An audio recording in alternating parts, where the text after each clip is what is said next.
Hello, welcome and welcome back.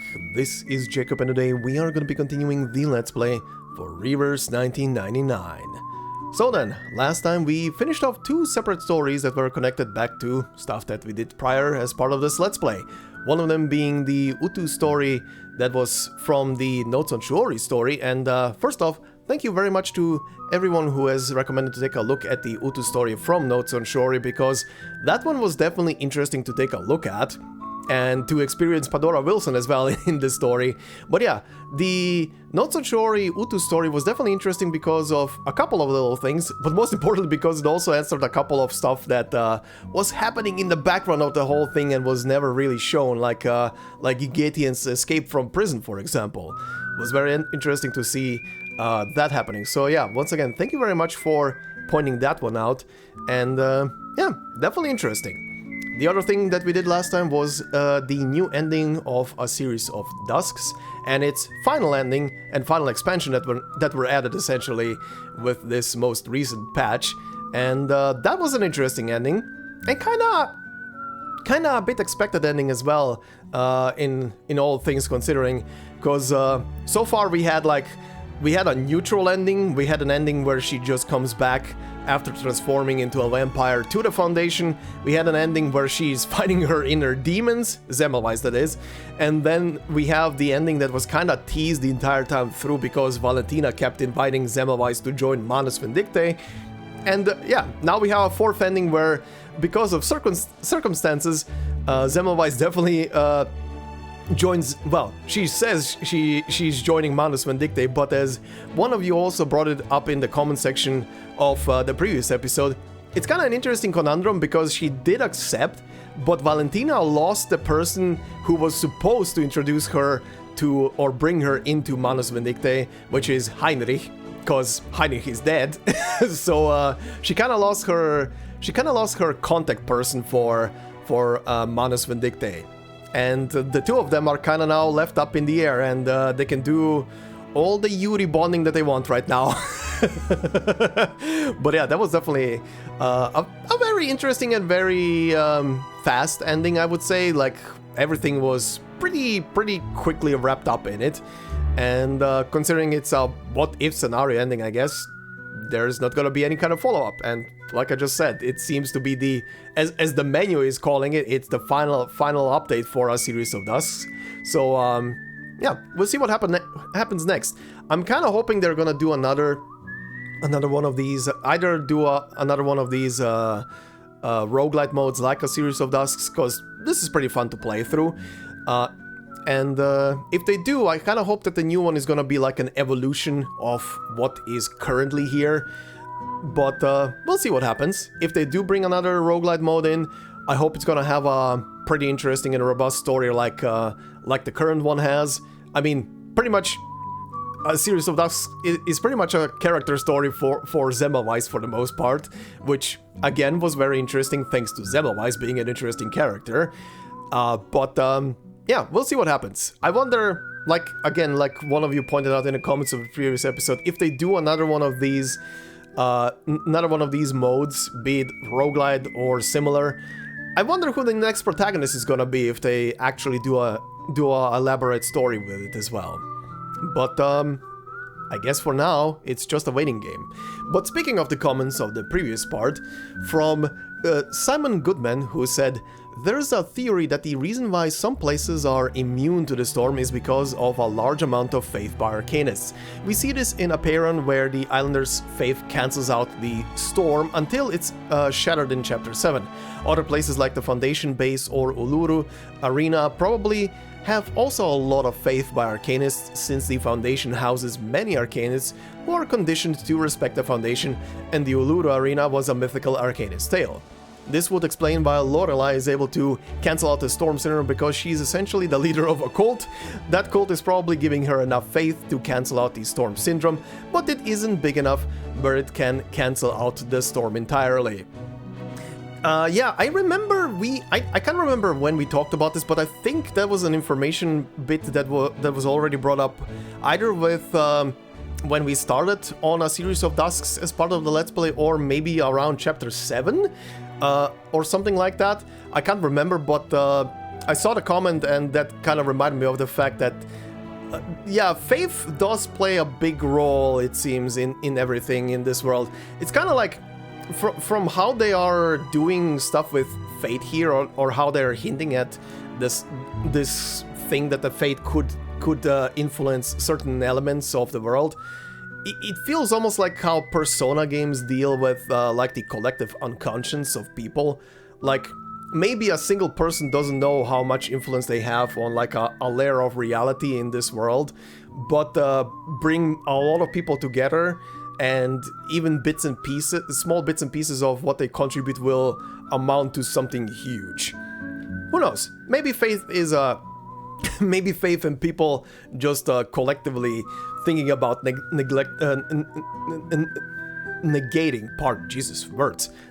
the storm is kind of like a big thing, but we'll see. It definitely is very interesting, and it would explain why Lorelei is able to cancel out the storm around herself. But yeah, she is definitely a cult leader. I don't know, I haven't looked at her files and everything. I don't know if she realizes that she's a cult leader, but she's definitely a cult leader. Oh god. But yeah, anyway, Simon, if that was already brought up in the past, thank you for the reminder. If it wasn't, thank you regardless. But yeah, today we're gonna be starting on Farewell Rayashki. This whistling, by the way, in the background is very distracting, I will not lie. This entire intro has been me struggling with not being distracted by the whistle. Also, I think I have been in the past conditioned to, every time I hear any kind of whistling in a game or in a series, the immediate first thought that goes through my head is a very interesting game series that exists. Deadly Premonition. For those of you who have either seen it, played it, or know about it, you might know why. There is the main pro that likes to whistle. And he likes to whistle a specific tune, so every time I hear whistling in any game now, I get flashbacks. I'll say this. For anyone who wants to experience what it feels to be on a substance, go and maybe play or watch Deadly Premonition 1 and 2. You'll go through stuff. It's a trip. It's a trip. Yeah. Anyway, Farewell Rayashki. So, I'm very curious how this story is gonna be. Also, this is gonna feel very weird to do a story that is like in a wintry setting right now. With the snow and everything. Maybe it's gonna help me feel to cool off, because right now, for anybody watching this in the future, right now this is being recorded at the very tail end of June. The temperature outside right now is 35 Celsius, or for those of you who are on Fahrenheit, 95 Fahrenheit. It's getting to the hundreds. It's very warm, and I'm very happy that I have an AC in the room. Maybe the story is gonna help me forget that it's melting temperatures slowly. I could literally bake an egg on my balcony right now. Anyway, Farewell Rayashki, the friend from afar. Venture to the land where the north wind howls, to the fiery hearts of a nameless community, to where unfamiliar hearts become one in unity. Interesting. Oh, very funny as well. Speaking of hearts, the event shop currency is hearts. It's fiery hearts. Well, let's see what this is gonna be. Let's see what this is gonna be. Oh, I'm ready for more Russian-themed stories. This is kind of like the trend right now with a Let's Play on the channel, isn't it? Starting with Zima and some other... And Yanisei, that was it. And Yanisei before Zima. Okay, 19 stages, not bad.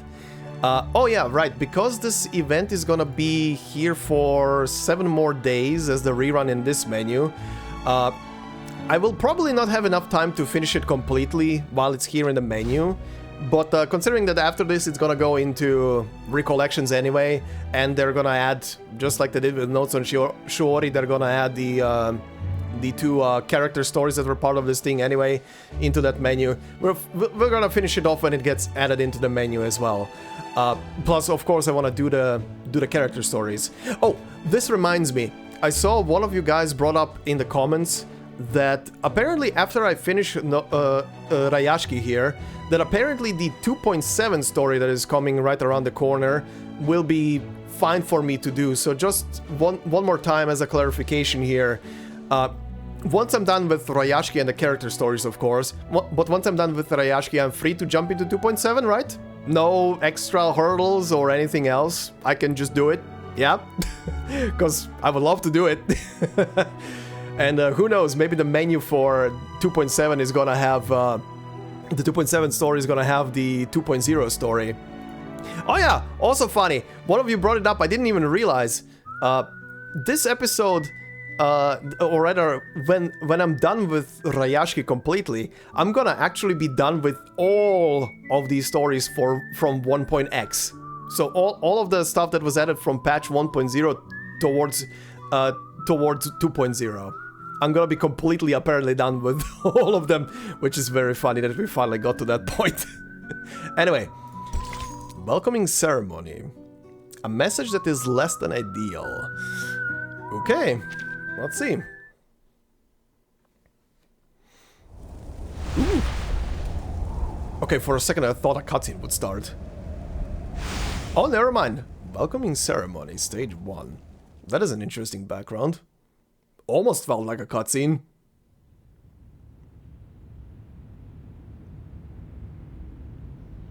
I once traveled to a small town called Rayashki. Okay. Familiar voice. Also, The Secret, Franklin W. Dixon. Okay, keep talking. It was located high up within the Arctic Circle, and it was frigid cold all year long. Oh, is that, oh my god, what's her name? After my visit there, I traveled to many more places. From Zealand to the Balkan Peninsula. My journey went on and on. Oh yeah, I think it is her. Okay. But above all other places, I kept finding my thoughts returning to that little town, to its incandescent lights glowing in the long dark of the polar night, to the shared dream of the people there. I'm never the best to realize the voice, but this sounds just like, considering also talking about travel and everything, this just sounds like Bismert. I got this picture book from Rayashki. Uh-huh. It is a children's book, a thin one at that. But the story inside has the power to warm a frigid heart. Once opened, wells of bright primary colors run into one another and flow up onto my palm. I found myself returning to it during stormy days when I was stuck at home. Okay. Interesting. Oh, is she gonna retell the story? Farewell, Rayashki. The friend from afar. This is a story about honest and ordinary people.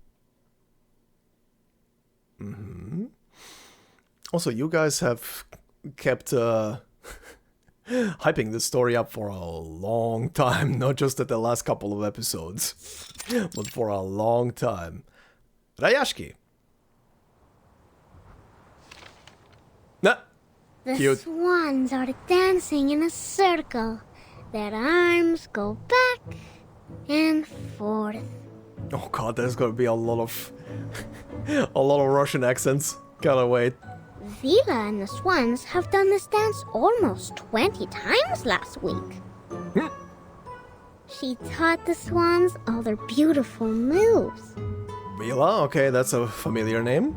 Swan Lick is the best ballet ever. I remembered Mr. Avgani once said so. He also said the tortoises would come to watch the show. But why would tortoises want to watch Swan Lake? Vila says she doesn't like the tortoises. She likes knowledge.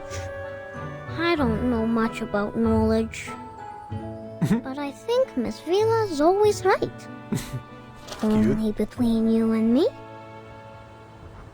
Vila smells like seaweed and coral. What? But those are happy smells to me. Uh-huh. I think she must be the princess of the ocean. I get the seaweed, but child, how do you know how coral smells? Did you play Armor Core 6? But she tells us she is not special. And that everyone here is equal. No matter if they are a princess or a swan. That we all have 2 feet and 10 fingers. And if we all work together, we can build the beacon to the future. I hope in the future we still get to sing and dance when we are not building beacons. Nina's favorite food is called alonka. It's a chocolate bar. She used to cry a lot whenever she made a mistake with her dancing. But then Vila talked to her, and now she doesn't cry so much. One time, she danced very, very perfectly. So, Vila gave her a piece of an alonka bar. I believe she will be a great dancer. If she doesn't get too nervous on stage, then she could have even more chocolate. I wish I was like her. I want chocolate too. Who's this child? But I'm not a swan like her. And now, there's never any Alyonka in the canteen's cupboard. Okay, child, do I get to see who you are right now? Oh. Ooh, very elaborate cutscenes. Nina is the swan princess. The most prettiest of all swans. Basono is the swan prince. He is a nice one, and he has many, many swan friends. Uh-huh. And Piotr is the evil sorcerer, a black swan. Nobody wanted to be the bad guy, but Piotr doesn't mind. He is very serious and always bossy to everyone, so he doesn't have many swan friends. Piotr just wants to do his job as perfectly as he can. I see. Because he loves our town. Damn, Now, music. Avgust is not a swan, but he also loves his town. Then there is a little mouse who moves as quickly as the blowing wind. Will it be our new visitor? What was it that Vila said about new visitors? I don't remember now. You are adorable.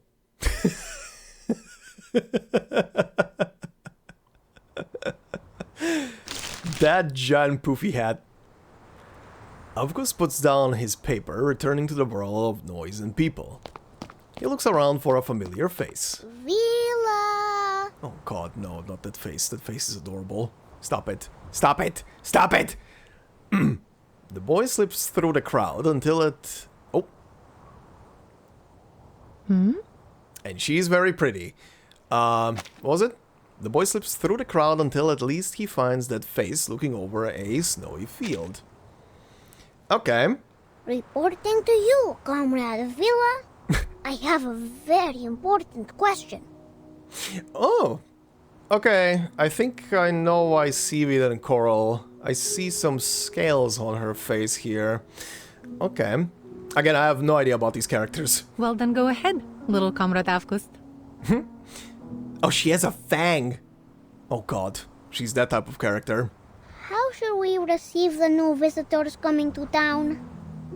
Maybe we can welcome them with Zelyanka? Or friendship? Or maybe something else? We will welcome them with white snow, with smiles on our faces, and with welcoming arms we use to achieve our dreams, as we do for everyone who comes here, little comrade. She doesn't really have that much of a strong Russian accent, like Avgust. Vila wipes away the paint from the child's face and stands. It's always good to ask questions. But don't forget your task today, all right? Oh yeah, she has like a shit ton of scales across her body. A bit on her face, quite a lot on her left arm there. Also painter, huh? Interesting. But yeah, that fang. Oh god. I think I know what type of character you are immediately just by the fang. She points to the unfinished painting in his hand. Oh! What was that sound effect? Avgust nods eagerly. I won't. Oh my god.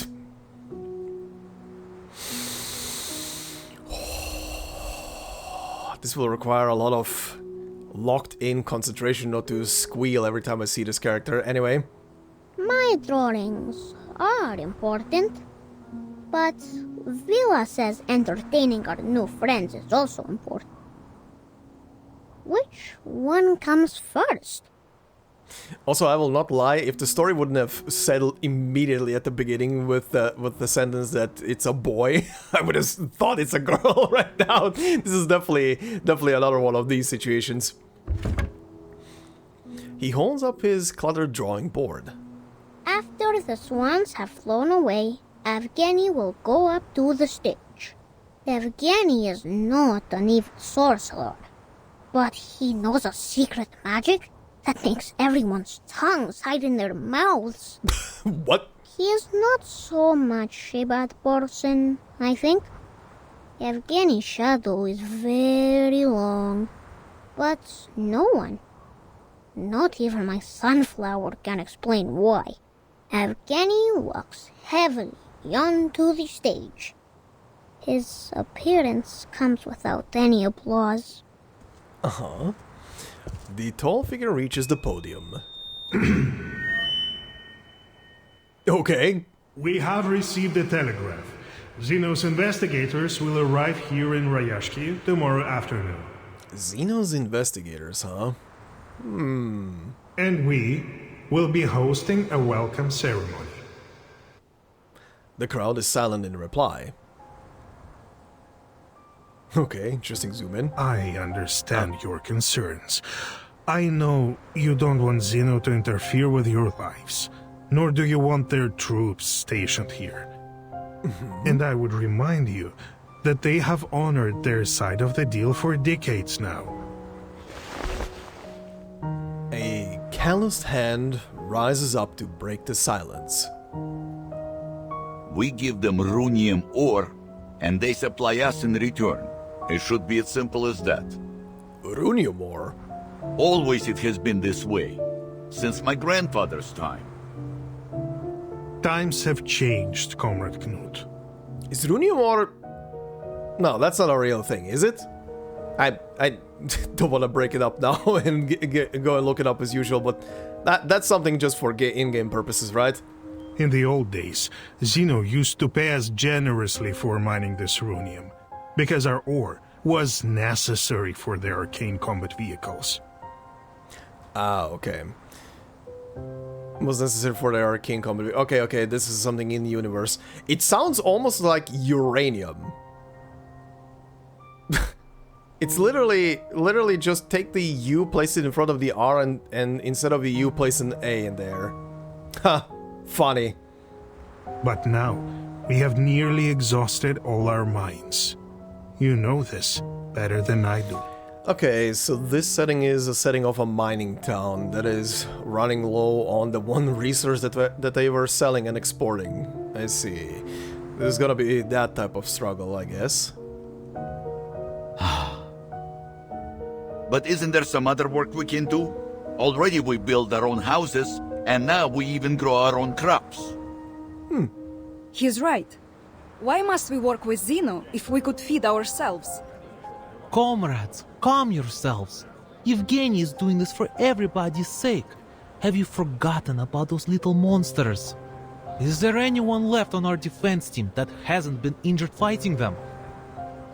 The audience falls quiet. Evgeny seizes on their momentary pause. It is as Comrade Nikita said. Nikita? The critters are running rampant these days. Not only have they occupied most of our minds, some have even found their way into the town. Do you really think we can protect our people with our small defense team? Don't you care about your neighbor's safety? Do you want to keep Rayashki an isolated town just to let it die? Rayashki is more than an isolated town, Yevgeny. And we all know that. But this is the reality we all must face now. The scales on Vila's face rise involuntarily. She holds her stare. Workers, cooks, security personnel. Soon all of Rayashki has joined in. Comrade Evgeny, it was your idea to turn to these Zeno big guys for help. But you never even asked what we think, did you? So you can't blame us for disagreeing now. I'm doing this for your good. His assurance did not seem to have much impact on the crowd. A cold wind passes across the square. We can take care of ourselves. Oh? She has more to say, but as she moves to speak, her scales stand on edge and shiver audibly. She holds her hand up, signaling to the crowd. There is a scent on the wind. Danger is near. Very interesting. What the shit are you? A horde of hairy critters burst into the square. Everyone, watch out!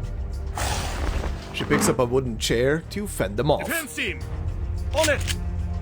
Damn the, the shotgun sound. Okay. Oh, very neat. They actually place Vila as an assistant into this fight. Funny. What are we fighting? Frozen Ijinak? I am not sure how to pronounce that. These critters thrive in the cold, using their innate abilities to invent minor incantations and ring bells in the snow. They can startle each other, causing them to flee in a frenzy. Oh good. Oh good. Frigid Surge? Hail? Ballad Blast. Okay. Field check complete. Move carefully. That is a cute way. It's kind of like the first Oh, this music. Nice. The way she started is literally like the first time you see her in the cutscene, essentially. Very cute. Please stay behind me. Vibing with the music. What are your skills? This one, I guess. Beating Heart. One target buff grants Song of Generosity to the target for 2 rounds. Didn't mean to move that. The Rusalka status changes the Song of Generosity to Song of Passion, and only one Song of Generosity or Song of Passion can exist on the allied side at a time. Ah, okay. Oh, she's a healer as well. Healing buffer. Wordless Song. One target heal. Recover the user's attack times 100. Okay. To an ally and grants 1 stack of sturdiness to the target, and if in the Rusalka status, then additionally recovers the user's attack times 60% to the ally with the lowest HP percentage twice. Oh, that is pretty dope. I will remember your sacrifice. Let's do that. Xiangliang, please. Hard scale. My responsibility.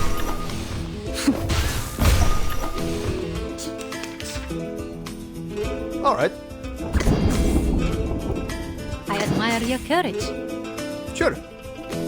Please stay behind me. 强梁既出，王有不为。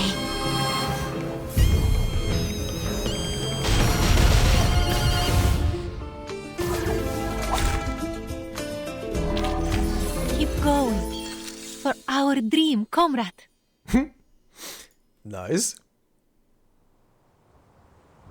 I wonder if that was if that was like literally just preset there that she's gonna pop up as as the victory message. Because otherwise that was very random to get her. And very lucky. The critters flee in a panic. If nothing else, the attack served to bring the town together again. I salute your sense of smell, Comrade Vila. We could have suffered much more severe consequences without your forewarning. Handshakes and salutes are shared, their dispute now absent from anyone's mind. Think nothing of it. It's just a reflex reaction when there's danger nearby. She touches her scales, pressing them down until they settle. But this incursion has proved my point. We need Zeno's help. I wonder if these critter incursions are gonna be something that maybe Evgeny is doing behind the scenes to make people realize that they need help. The other townspeople are not gifted with your set of talents. We are all vulnerable to the growing dangers. Wouldn't you agree? This would be a typical story that way. Something that I've experienced many times through many games and stories. I only ask you to put yourself in their shoes. At least he doesn't seem to be a bad guy for now. Anyway, he speaks softly, evenly, but even so, the words land like a heavy blow. Your criticism is valid and well accepted, Comrade Evgeny. Perhaps I could agree with your plan. Provided Zeno's presence is a temporary one, we just don't want them to change things for us here. The atmosphere in the square moves from joyful to serious, as the meaning of their words takes hold. I'm glad that you have finally come to realize what is best for us. Zeno is known for their rigorous methods and rational decision-making, and they are committed to maintaining peace around the world. I'm sure they will make the right decision. They trusted us to supply their ore, and we have faithfully played our part in supporting them. Thanks to our help, Zeno has successfully tackled many international issues. It has always been them and us together, fighting for a better world. When he puts it that way, he is right. We should be proud of our cooperation. Considering everything, I'm actually surprised that Zeno didn't already have like a small security base or something around this mine if this was such a big supplier for them for well, potentially a big supplier for them for the ore that they were getting. Even without a punchline, Newt's deep belly laugh breaks the tension. Therefore, we will show our appreciation to Zeno for the contributions they've made to the world with our help. Now let's continue our rehearsals. As the adults return to their duties, a sharp-eyed child notices that someone is missing. Have you seen Avgust? I can't find him. Uh-oh. Where is the bean? Where is the Russian bean? Strange. Where did he go? Okay, she has a model. Looking for any Linka left in the cupboards, I'd bet. He's always breaking the rules, doing whatever he wants. And he has a model as well, okay. We shouldn't talk badly about our classmate, Pyotr. He's one of us. Pyotr lowers his head, his face crumpling, until at last he lets out a grumble fit for a bear. Yes, you're right. I just wanted everyone to do their best, even him. Don't worry, kids. We will find them. Vila pats Nina's shoulder softly. A child is missing, Comrade Evgeny. I suggest a temporary suspension of our rehearsals. Evgeny murmurs a half response until he catches the weight of her words. It must be that strange kid again. He is always sneaking away like this. Avgust has been no small trouble in the past. Evgeny frowns, but Vila's determined glare tells him no is not an acceptable answer. He's only trying to understand the world in his own way.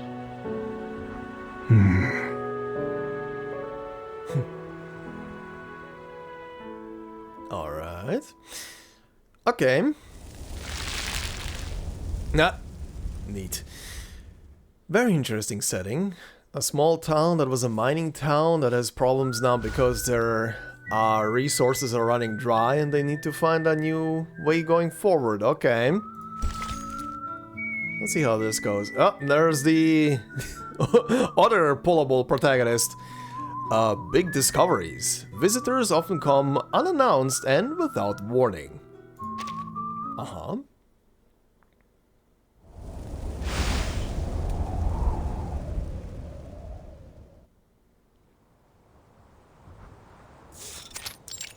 Children's Square Rayashki. The question of where their curious little dreamer has disappeared soon becomes a true conundrum. As their search through the dockyard, the post office, and even the town phone booth reveals no trace of him. This is, of course, because he has assigned himself a more critical mission: welcoming newcomers. A difficult task, especially when it leads him so far away. But he is not alone. His sunflower hops along with him. That sunflower. Abandoned mine Rayashki. Vila once said that sunflowers mean warmth, and that makes them everyone's friends. Breathe, don't squeak.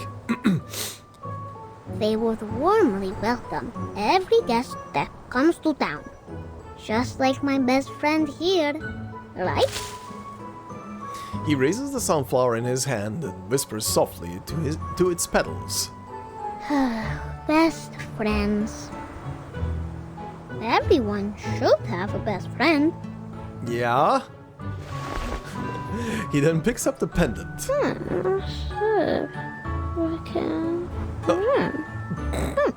Uh-huh. Following his whispers, the pendant emits a faint glow. Oh? Ah.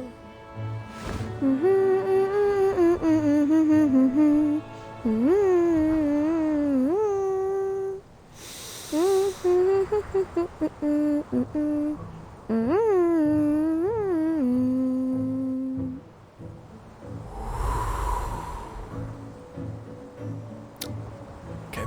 All right. Now here are big friends, small friends, many friends, so that our new guests won't feel so lonely when they come. Okay, he planted a crap ton of sunflowers around the mine.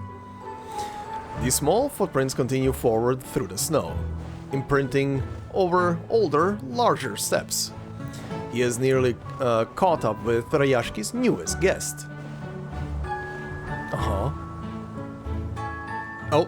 Amazing. I've never seen such a highly mutated Ijirak before. Ijirak. Okay, that's how you say it. I would have missed these precious research opportunities if there weren't a gathering in the town. Oh, Windsong, seems like life has been good to you and your theory. She stares intently at the beasts in front of her, her written notes hardly keeping pace with her whispered observations. Also, I recognize these voice actors from something else. The disorder in ley energy here has not only caused the exhaustion of the Runian mines, but has also mutated local critters to varying degrees. Then Zeno was right. No wonder they have sent so many researchers here to look for abnormalities. Even the crank ones like me.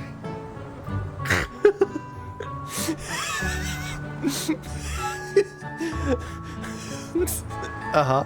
You want to look to her right? It's obvious that this town has more to it than a handful of overly active critters. But they don't seem especially interested in the mutant ones either. Zeno, what were you looking for here? Ma'am, you want to look to her right?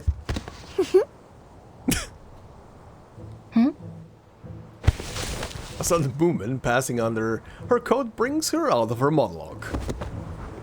Uh-huh. Damn, that's a coat. Holy shit. Also her eyes. They're like little pinch of pink in there. Looks almost like glass. Hey! Hey, let go! Let go of my leg! What the hell? What? Who are you? Moloko? Stop sniffing legs! Strange. You're not a fox, and you're not a sable. What? The appearance of this unknown child brings, at first, confusion, followed swiftly by panic. Hey, kid, what are you doing? She picks herself up, dusting off a small flurry of snowflakes. Unfortunately, Windsong is not the only one startled by the child. Uh-oh. Oh, shoot. Ejiraks are usually known for their good temper. It seems to not apply to their mutant kin. Rugged antlers aim squarely at the researcher. The creature's nose puffs with each aggravated breath. Fine. Okay, battle time. Oh, not gonna give me... Huh, interesting. Not gonna give me Windsong as an assistant. Fine. Which of these darlings shall we attend to first? Oh, there was a new enemy. I should have taken a look. Oh. Природа — это числа и черты. Damn. Oh. This one is surely has a lot of... a lot of CGs immediately. This child is not fazed by anything, is it? Are you building blocks here? Child, your life is in danger. Uh-huh. The startled Ijirak runs off into the distance. Whew. Lucky for us, it seems to still be afraid of the dark like the rest of its kind. It's finally over. Also, she almost has that kind of Indiana Jones flair to her with her outfit. Her satisfaction fades as she takes stock of her surroundings. Oh, my materials! Yeah, definitely has a bit of a Indiana Jones vibe to her. Minus the giant puffy coat. Wow. You are the most. What does that even mean? You are the most? Based? His little hands struggle to reach any higher. He pats the freezing hand of the researcher. You drove away all the bad creatures and protected everyone. Uh-huh. The swans on the stage, the big burning furnaces in the factory, and even the uncle sleeping in the mine with Papa. I think they would all give you a big thumbs up. Huh? I would also be confused, don't worry about that. She sighs, resigned that she must now deal with her uninvited guest. Though in fact she is the one here uninvited. You can call me Windsong? Just to be clear, I'm not a spy, kid. I'm just a traveler staying in town for the moment. She casually raises an identification card in her hand, a card adorned with a familiar sunflower pattern. Oh, but I have never seen you before. Mm-hmm. Do you also like to rest in the water? Like Vila? Ha! Okay. Definitely a mermaid on Vila's side, I guess. Also, I just noticed he has like tiny little blue stars in his eyes. Do you also have a beautiful blue tail? Oh yeah, definitely a mermaid. These strange questions prove difficult to parse, even one at a time, but the little boy circles around her, unleashing more in salvo after salvo. I have no idea what you're talking about, but I'm certain that I am not what you think I am, little fellow. I am a... researcher. We often stay in quiet corners when we work on a project, so you won't see us often. Understand? Researchers? Like those people on TV? I saw them stand on a tall stage with flowers in their arms. They spoke a lot and cried. And then they were given a shiny medal. Vila said the medals were to praise them for being very clever. Can I see your medal? I was waiting for it. I was waiting for either that question or do you have medals? This last salvo penetrated deep. Windsong's face twisted unnaturally. Oof. Oh, the crystal on you looks stunning. It looks purer than those in the mine carts. Oh, is that crystal... what was it called again? Runanium? Whatever. Her gaze centered on it. A beautiful crystal hanging on the boy's neck. A chance possibly to stop his barrage of questions. Of course. Papa gave it to me. Oh. Nice glow. His small chest swells with pride. It is precious, but also very dangerous. A crystal like this is almost as volatile as undiluted runium ore. Runium. They use this stuff for war machines. Okay. Kid, listen to me. Put that away. Go home now and don't let anyone see it. Understand? It could stimulate the critter's appetite. Oh no, spooked. Windsong nods with satisfaction, eager to see him leave. Unfortunately, the sunflower gently brushes up against her arm once more. Can you build a very, very tall wall? One that can protect the whole town? Like what you did with the blocks? This kid. I'm sorry, little fellow. She points to the now empty patch of snow-covered ground. That was just a trick. It won't last long. Oh, that was amazing! Nina, Knut, Vila, everyone should learn from you. Could I make the doors and stones listen to me like you did one day? Will I be great? Like you? Oh no. A strange kid like you should live in the age of Aquarius and be a part of the New Age movement, or become some kind of yogi doing meditation. And do it anywhere but here. The New Age movement. What is that? Oh god, you're just giving him material. Her helpless attempt at turning him away goes without notice. Worse still, it seems to intrigue him. Is that where you're from? It's not a place. It's a spirit of a time. Full of interesting things like crystals, new schools of thought, many crazy and creative ideas.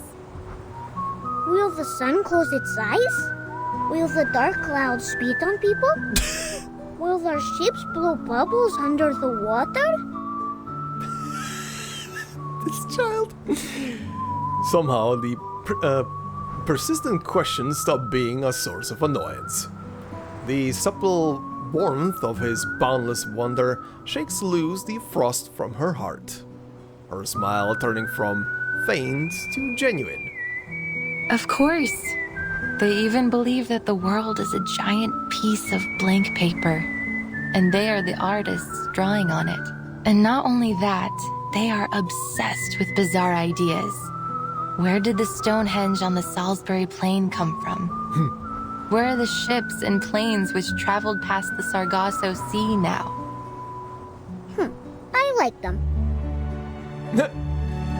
The child's voice blurs the edges between reality and pleasant memories of her past, to a time when there were others that thought like her. They called themselves lay hunters, the apprentices of a once renowned school of thought. However, few people in academic circles accepted the idea of ley lines as an answer to their questions. Ah, okay. Leyline hunters. So, for these lay hunters, It has been a long walk through a dark night. Then they can come to Rayashki. Here the sun never sets. Half the year anyways. Oh, are you guys that far north? Huh, okay. Then I can be their friend. And when I grow up, I will be a lay hunter too. I have always wondered how life must be in a place where for a long period of time during a year the sun technically never sets. It's either always like very close to sundown most of the time or it's just permanently up. I always wonder how that must feel. Anyway, Windsong tightens her scarf as if warding off a chill. I'm afraid it's a bit too late, little fellow. Most have already given up. They lost interest in solving the mysteries and lost their faith in finding the curves and the lines. So, the study of ley lines has been all but abandoned. There's only one fool left that hasn't given it up. And that's you, I guess. She speaks wistfully, entranced in that daze of memory, oblivious to the nearing sound of footsteps behind her.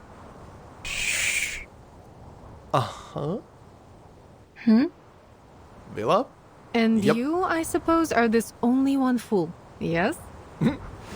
Vila pulls Avgust towards her protectively and reproaches him with a ruffle of the child's hair. Please, ma'am. Believe me, I am not a child abductor. Well, Windsong offers a pained gesture towards the boy. I think this isn't a good place to receive our guests. We have much more appropriate arrangements for new friends. But if our guest has any ill intentions, we will retaliate. Damn.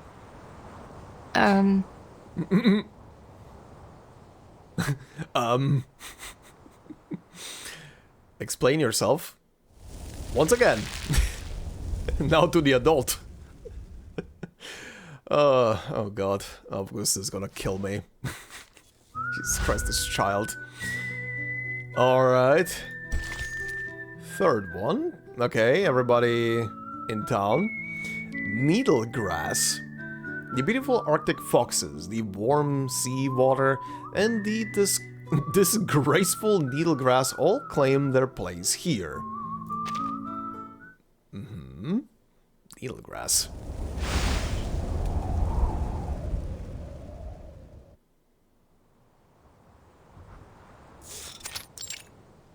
People's Square again, huh?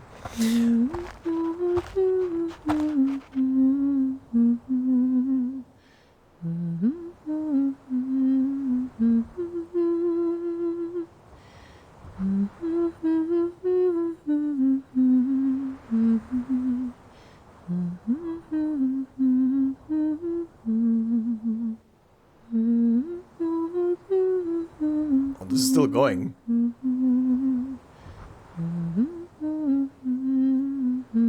I didn't want to interrupt, but I don't know if this is just looping right now. The group, each harboring their own thoughts, returns toward the small town, Vila and Avgust humming out a sing-song tune. And anxious, Windsong remains silent for the journey. Vila wheels around just as they arrive at the outskirts, keeping up the cadence of the song. We're here. Thank you for taking care of little comrade Avgust, miss. You mean I'm not here to be questioned? Or arrested? Of course not. Perhaps we're a little too optimistic, but when we meet a stranger, we prefer to welcome them. That's very optimistic. Vila looks over the awkward figure, reading the expression on her face. The researcher breaks the silence with a stumble. Oh. Well, I'm Windsong. That's a very unique name. And where is it you come from? From the east side of the Dniester River. Dniester. Vila's scales are hit with a sea breeze. It halts her and their conversation. Oh god, she's sniffing now. The teacher breaks out from her pause. No offense, miss, but you have a complicated and unfamiliar scent about you. The smell of hard rocks, a lighthouse by the sea, rainwater in the humid summer. Nothing hostile, though. I think most rootless travelers like me smell like that. Welcome to Rayashki, Miss Windsong. The salute. Vila motions inward to the town. Thank you. I understand your caution, but... Windsong is seized by her own suspicion, spying the unusual scales on her host's neck. Vila catches the glance. She subtly tugs at her sleeve and shrinks her neck into her coat, taking a few cautious steps backward. You have nothing to worry about. It's not a disease. Anyway, let's talk about you. I heard that you are a researcher. Not long ago, many of your peers visited here. They wandered around and looked under every rock and floorboard in the town, like you do. I thought perhaps they were attracted here by the town itself, but regrettably, not long after, they left one after another in disappointment. I was disappointed too. There is a curiousness in her tone. Will you be like them? This smile that she puts on is kind of like, especially paired with how her eyes are drawn during the smile, is kind of like bordering lunacy. I've seen many characters put a smile like that on. And usually, it's on a character that is absolutely insane. Anyway. Those people are famous scholars.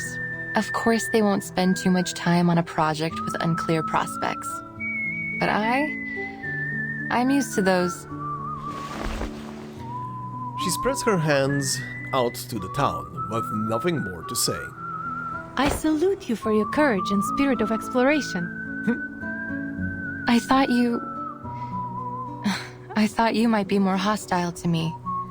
Shouting things like, "Who do you think you are to prowl about on our private property?" Huh? You're not in America right now.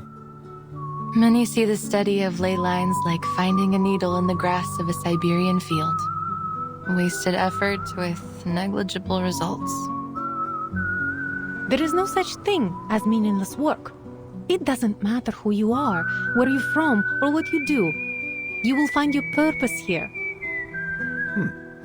Vila shifts her gaze over to Avgust, who has been found and surrounded by the other children not far away.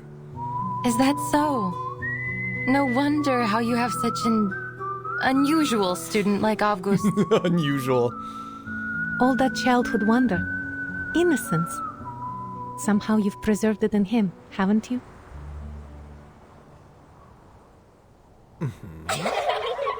The children seem unconcerned with the new adult. They have their own world and their own rules to be addressed. Is the show finished? We cancelled our rehearsal, Avgust. Mr. Yevgeny just left red-faced. Yes, and he cancelled the friendship cheese on the food menu. All thanks to you. But I was welcoming our new friend. And we have lost our cheese because of you.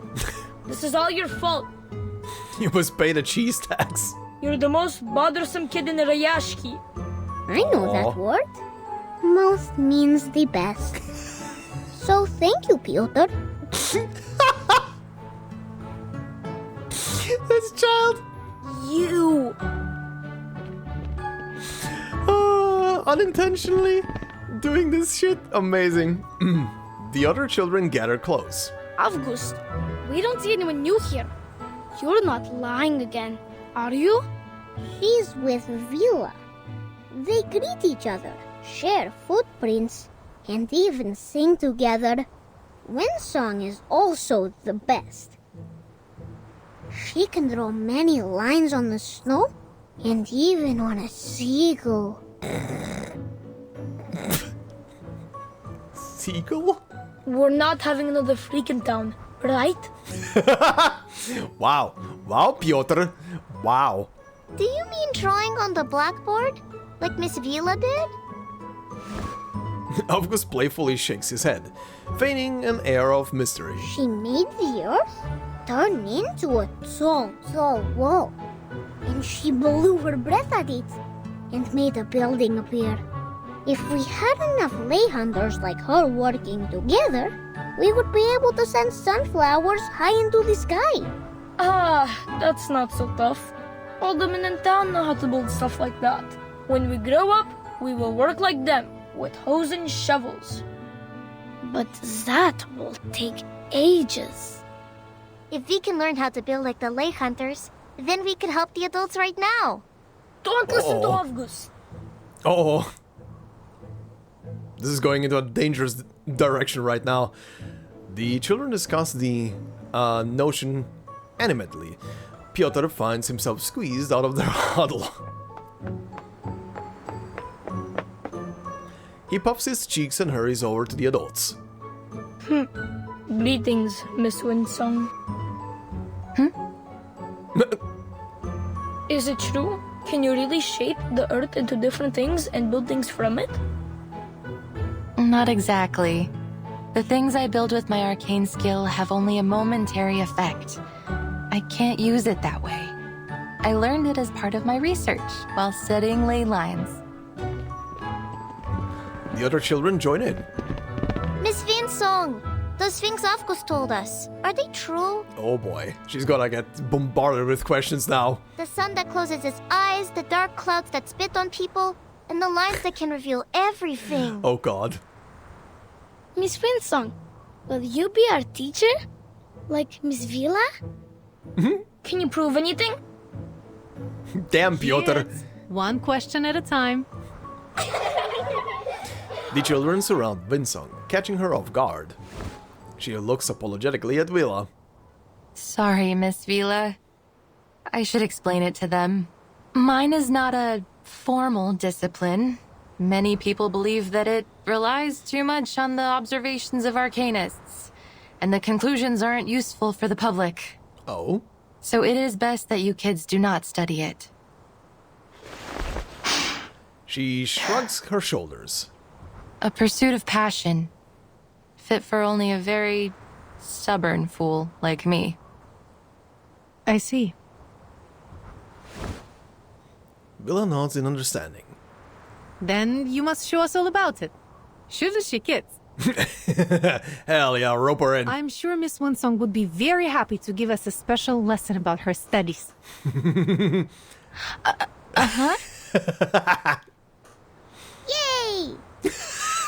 Yay! Holy hell, Stampede. Escaping this unasked for obligation may prove more difficult than expected. Miss Vila, I thought I made myself clear. You have worked hard in this pursuit of passion, haven't you? Regardless, the study of ley lines is, well, it's useless.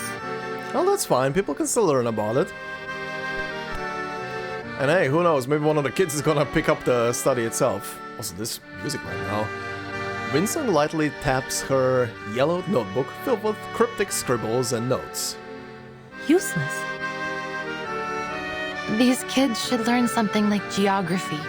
It's a much more thorough and important field. As far as the general public and academic institutions are concerned, the study of ley lines is just a niche aspect of geography. Worse still, one that is solely accessible to Arcanists. Oh, that is very interesting. Huh. Neat, yeah. Yeah, that makes sense. To devote any real time to its investigation would take up valuable research funds and equally valuable researchers. At least that was how they felt about it. Vila furrows a brow. Who can say for certain? What about you? Do you also think that the study of ley lines is a waste of funds and manpower? Of course I don't.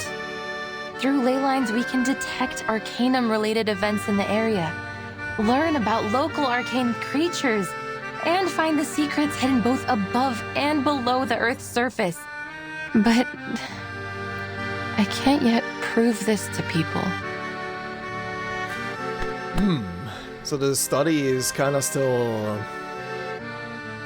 in its infancy, I guess? Or, like, at least it was used before, but wasn't, like, properly improved with modern times, maybe? Vila places her hand on Windsong's shoulder. Well, you don't have to prove it alone. It doesn't matter what others think of your work. The only important thing is finding its uses. True. At first, Rayashki was just a remote village, far north in the Arctic Circle. People came here to share a dream of a better future. It was only by luck that we found the Runium. Then Zeno approached us and became our business partner. For over 60 years, people here have worked together to make it what it is now. We built the school, the swimming pool, and the cinema. For everyone, Rayashki embraces and takes in every newcomer. You and your studies are no exception.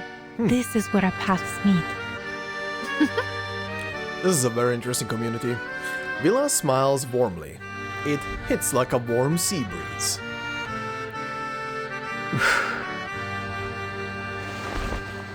A pair of hands, concealing sharp scales, extends toward Windsong.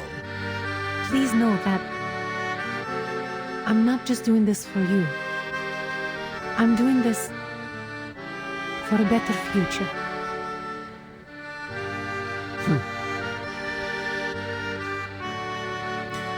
Vila glances at the children not far away.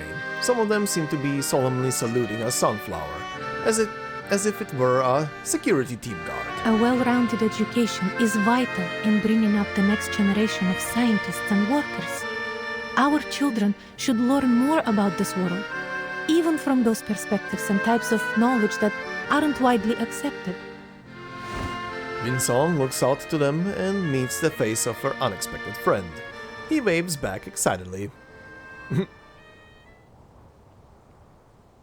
Thank you, Miss Vila. She clasps her hand. It is colder than expected, but welcoming. Friends! Yay! Okay. Very interesting dynamic between the characters. Especially these two. Okay. Said the gardener to flowers? Alright, class is in session, I see. It's just a seed, yet it is a seed indeed. Okay.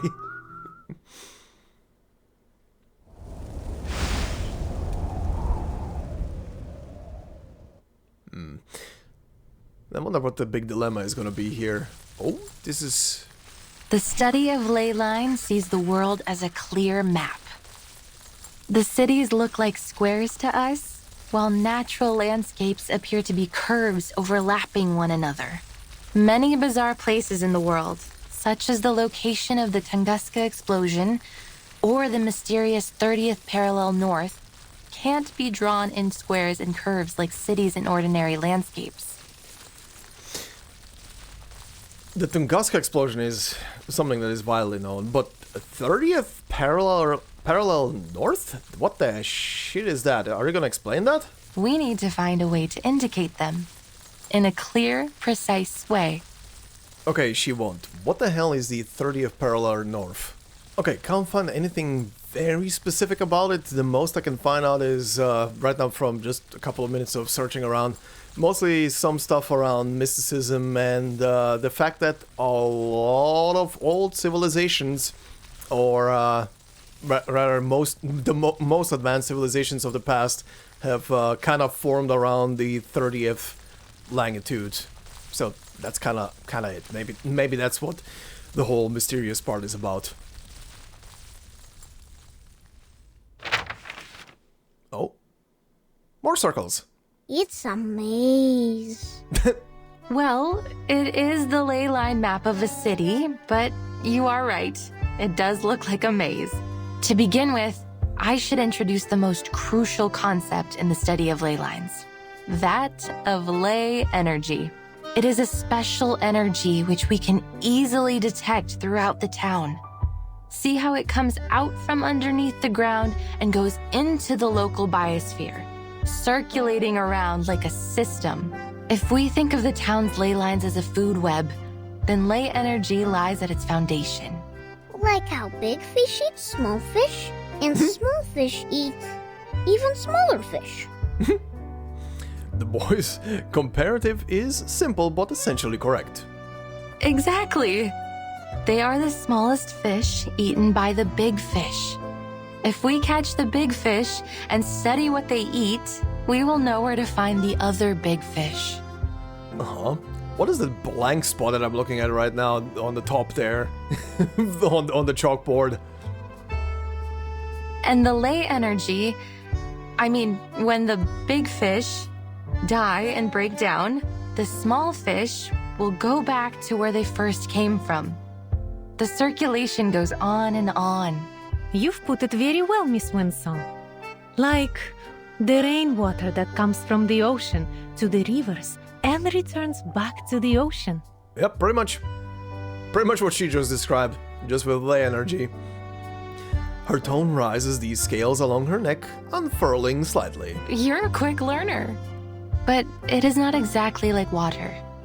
The concentration of ley energy is far more noticeable than that of a lake or a school of fish. Once we find its densest spot, we'll be able to trace it back to its source. Then what are these bright spots? These are the energy-rich locations. In a way, they indicate the energy flow. So many. They look like stars in the sky. Okay. Yes, and finding these locations can be very costly in terms of time and manpower. Then what do we do after finding them? They can tell us many things. The ley hunters will follow their courses, analyze the components in them, and match those components to each resource. Some of the components don't match with any of the known resources, which means there might be a new resource waiting to be discovered. Of course, from the ley energy, we can also learn about the local critters. You talk about strange things, almost like Avgust does. Piotr, please. He pouts, finding all of this hard to believe. These are just lines. Like dancing earthworms. They wriggle, they twist. They're having fun.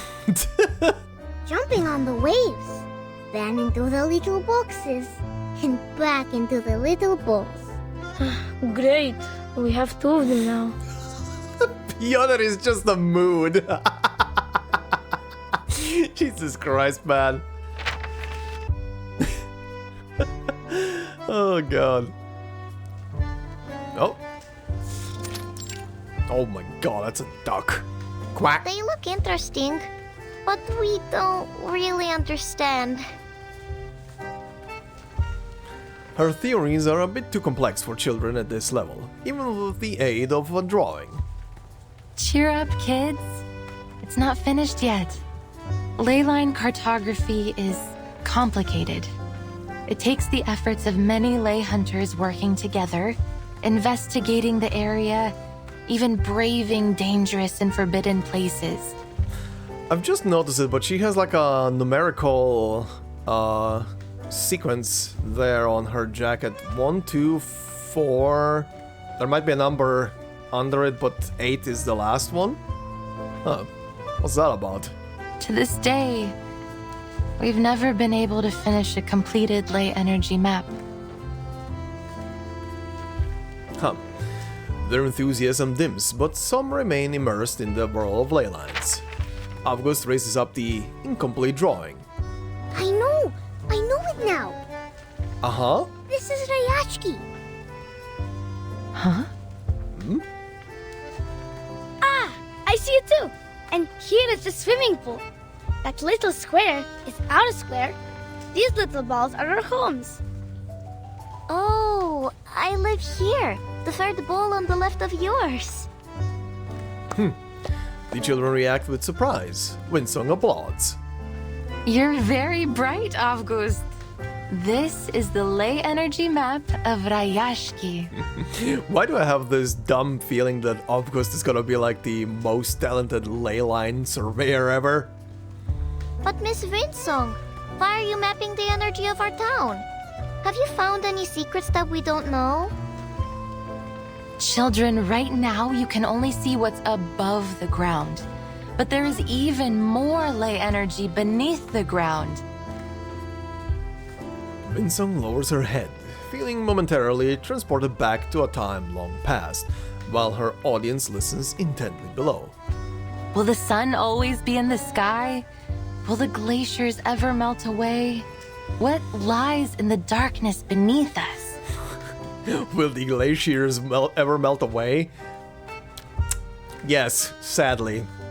Are there other critters around here that you've never seen? How should we deal with them? This topic sets off a clamor of excitement from the children. I heard once that there were many strange footprints next to the school windows. Uncle Patrick saw it. A monster with 6 legs, and each one has spikes. That must be a kikirn, a small-sized Canidae critter, mostly seen in cold areas. Oh, But the ley energy might have affected the weather of their habitat, or they wouldn't be here in Rayashki in summer.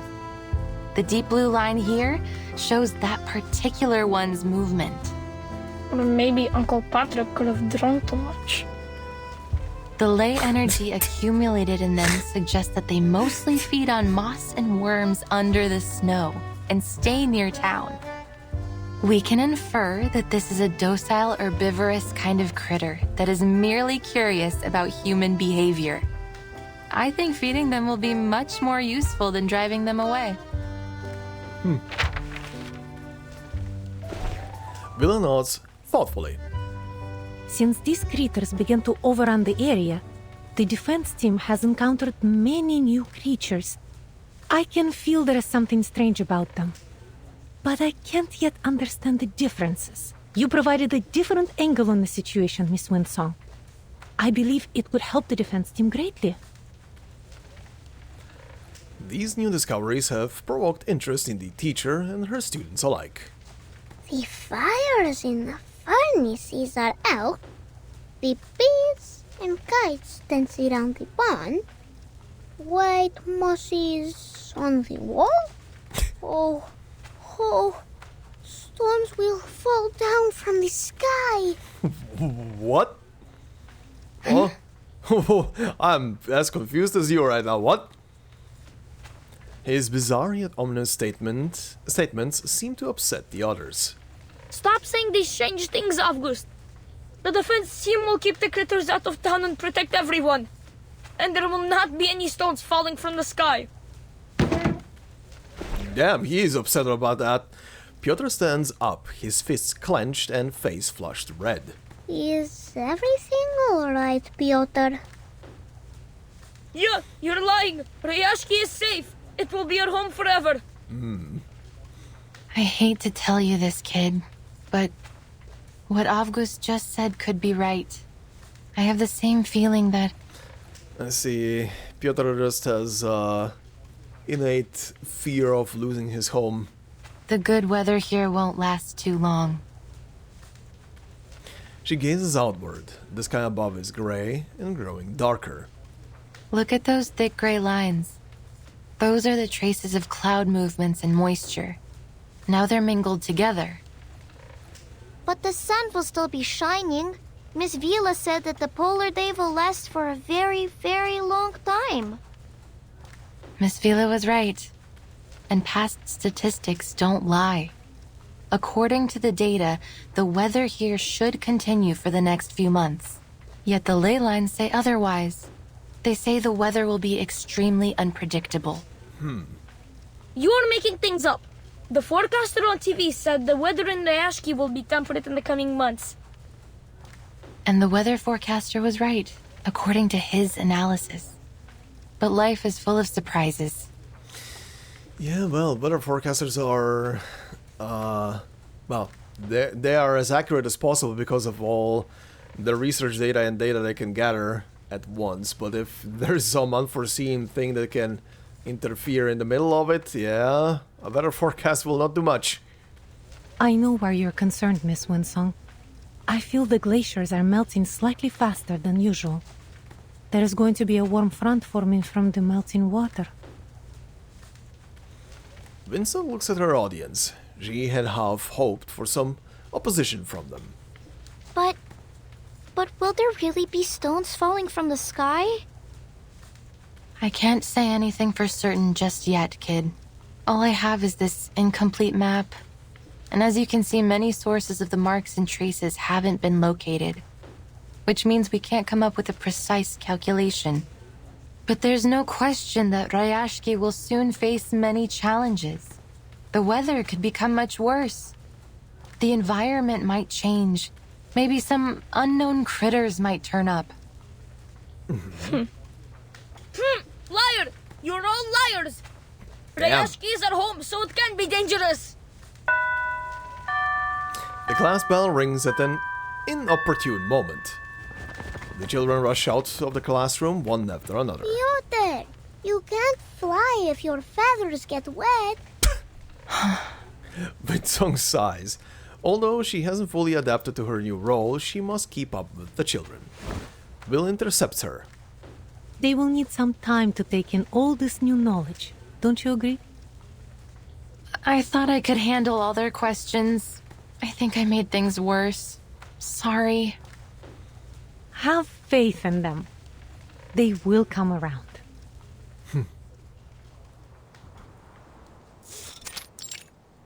Children's Square. Piotr squats on the ground, muttering softly to himself while rolling some pebbles. A sunflower, and the boy attached to it, approaches. Are you here to laugh at me? All these stories of monsters and falling stones, they aren't good at all. Yeah, he's just afraid. I overheard Mr. Evgeny talking. He said the town has so many problems, and soon what some people think will decide our future. Yeah, he's just anxious about stuff. If people believe in those terrible stories, maybe they will be scared and they won't come back to Rayashki. Our town will be forgotten. But I wasn't lying. Damn. Shocking tears fill their small world. Rustling sounds come up from behind the flower bed. Oh god! Crimson Eyes set in a fury. Sorry, what? Crimson Eyes set in a fury had observed them with curiosity. Set in a... Oh, furry head, Jesus. Hmm? Hello, Fury. Kikir.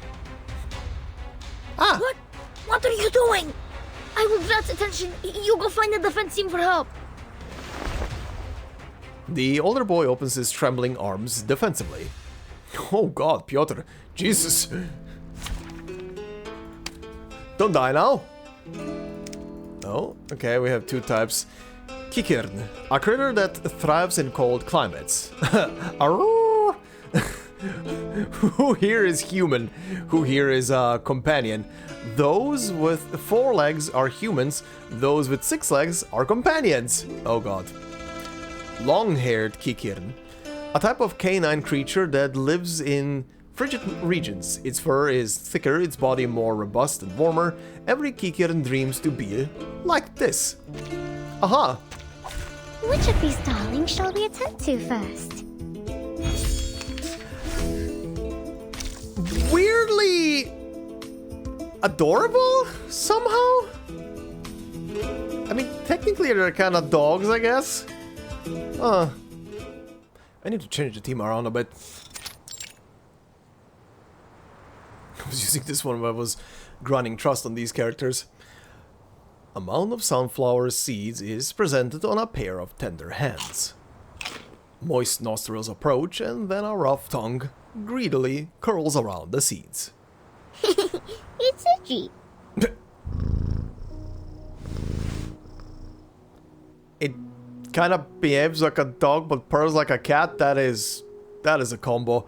The Kikirn purrs contentedly as the now empty hands stroke it gently but confidently. It feels warm, doesn't it? Miss Windsong said they can be our friends.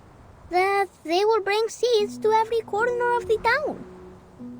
Like a gardener?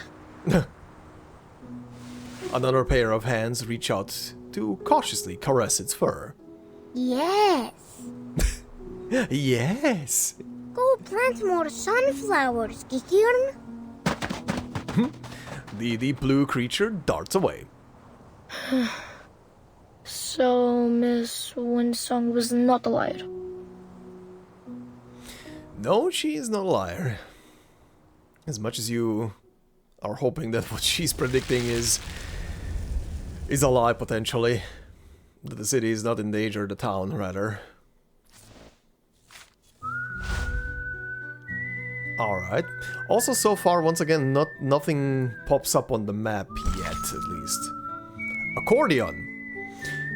The accordion sings, carrying its passion into the distance. Okay, pretty much who the hell is the pink one? Completely pink. Huh?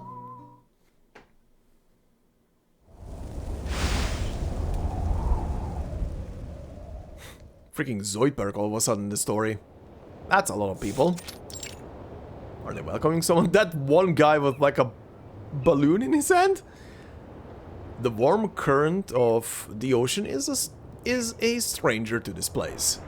The long silent dock seems to be pining for use for visitors to bustle once more with industry.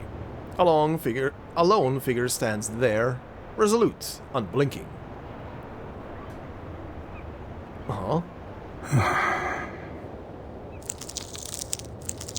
Vila stretches out as she stands beside him. The scales on her wrists and ankles catch the light, shimmering against a white reflection in the water. Do you really think it's a good idea to turn to Zeno for help? We have thrown almost every man and woman from the mining facilities to get rid of the critters nesting around the port. They're welcoming Zeno. Most of the defense team were injured. Some lightly, but others got much worse. It will be weeks before they can return to duty. I wonder who is gonna show up from Zeno, if it's gonna be someone I know. If an attack like the one at the rehearsal happens again, I'm not sure we will be able to protect ourselves. His stance doesn't waver, but his face turns stiffly toward the abandoned mine far in the distance. Kittiwakes? Kittiwakes screech as they swoop down over the vast white tundra. I know most of our people are frustrated with Zeno's arrival, but I expected better from you, Vila. People trust you, and they will follow you. But that doesn't make you right. Maybe you're still too young to see the dangers. I might be wrong, but history is a long lesson in learning what is right through being unafraid to be wrong. Sadly, we don't have time for a trial and error. And this is your excuse for making decisions for us against our will? I will hold myself responsible for my decisions. In that, you have my word. Their conversation reaches deadlock once again. Fortunately, elsewhere, there are others with fewer and simpler burdens. The children? Today is the day of our welcome ceremony. Vila said when the bell rings, the important people from the Tortoise Academy will arrive. Tortoise Academy? Ah, okay, I see. Everyone looks excited. Nina has put on her best dress. I know she'll be great on stage. Basono will duel with Piotr. It's his duty to protect the princess. As for me, I got a new job from Mr. Afghani. Salute, shake hands, and give them warmest welcome. This child. The child nods solemnly, aware of the weighty mission he must undertake. The little standard bearer stands ready to receive Rayashki's latest guests. Hi, Kikirin. What, this? They're bubbles in the water. Uh-oh. The critter pops its head out of the water, two eyes staring out at the boy with bewilderment. We meet again, Kikirin. Ah, Are you planting sunflowers under the water? yes?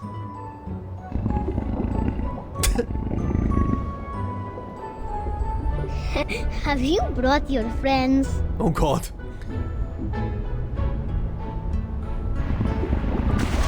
Bubbles swell on the open surface of the water as more kikirins break up through the slurry of ice. Though their peculiar appearances differ from one to the next, they all possess large lamp-like eyes that look out and around with curiosity. 1, 2. Oh, your friends also have 6 legs. Look, they're wearing needle grass and flat files on their legs. Are you also here for the ceremony? The child takes pride in his imagined duties. Welcome, Kikirin and friends. Welcome to the prettiest town in all of the Arctic. Rayashki, please enjoy our song. This child, his cheeks flush as spirited childish voices reverberate in unison out into the sea ahead. Seagulls take flight as a distant stern statue springs to life and rushes over. Comrade Avgust, what are you doing? Whoa! I'm welcoming the Kikirin. The child happily salutes the Kikirins as they step onto the dock. Get out of there, they're dangerous. Defense team, drive them away. Wait, these are Kikirin. They're not aggressive, they're just curious about us. The kids seem to like them. The defense team moves swiftly and without hesitation. Uh-oh. Get rid of them. Don't get rid of the doggo cats. Uh-oh. As you command, comrade. Uh-oh. Uh-oh. Oh no! I don't want to fight the Kikirins again. Oh no. Aquatic Kikirin. Okay, these are different. A canine creature that inhabits cold waters. They possess the trait of modesty, which they also bring to the land. Uh-huh. Firm pursuit, tail flick, icebreaker dive. Funny. Alright. Field check complete. Move carefully. Damn, that hair. They look very interesting. Sprays of bullets and bursts of flame disrupt the water surface, following the Kikirins as they dive in, one after another. Alarms wail in the distance, but the Kikirins are already long gone. The children who came to see them are left on the ground, gripping their hats over their ears. The Kikirins are all gone. I think they don't like us anymore. Aww. You dinguses, you made the kids cry. Comrade Yevgeny. Take the kids back to where they were, Comrade Vila. It was your duty to protect them. These orders fizzle out as soon as they are set. Maybe if we make the town a better place, more friends will come back. Then they will also come back. That makes sense. The researcher observes all this from a nearby vantage. Her notebook rustles with a sigh. The family of Kikirin includes dozens of subspecies, but none of them are so greatly adapted to water as this.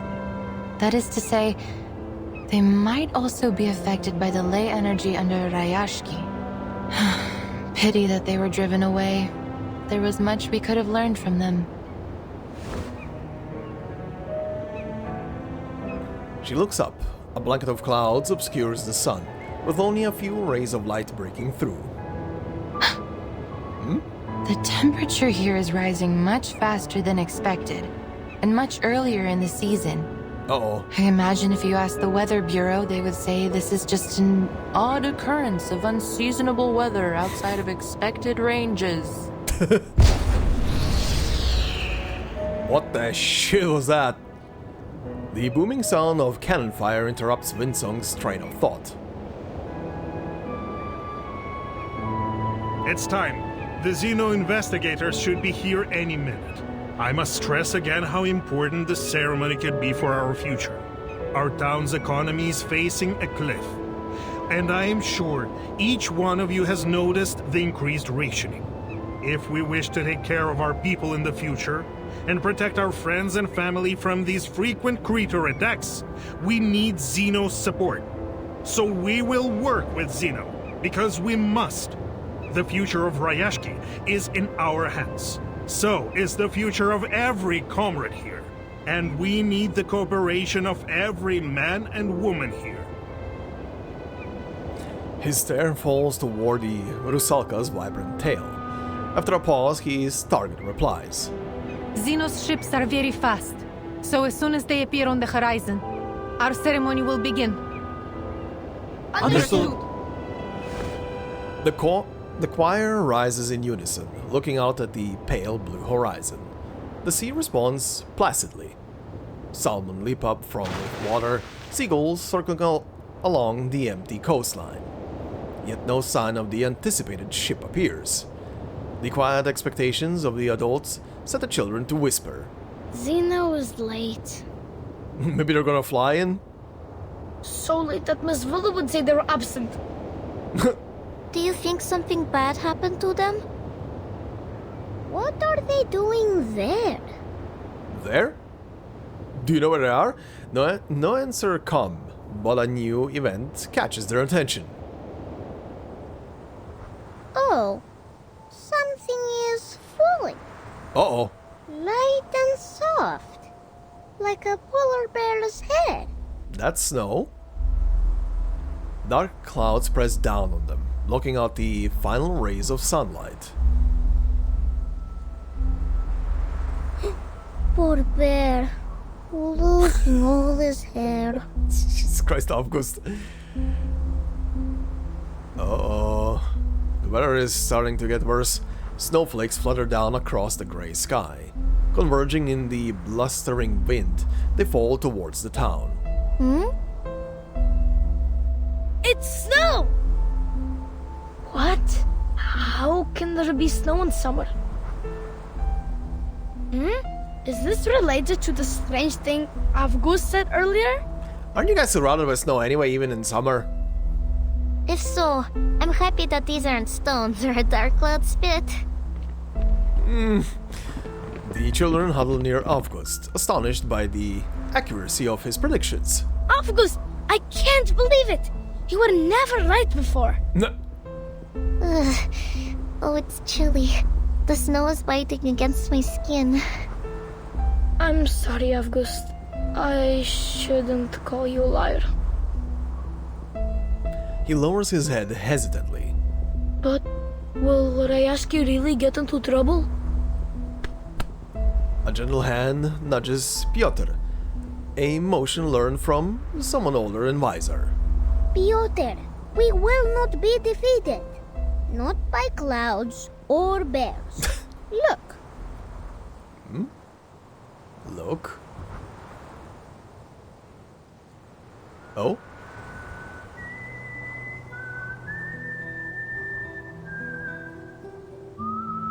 Everybody standing firm and waiting, even in the storm.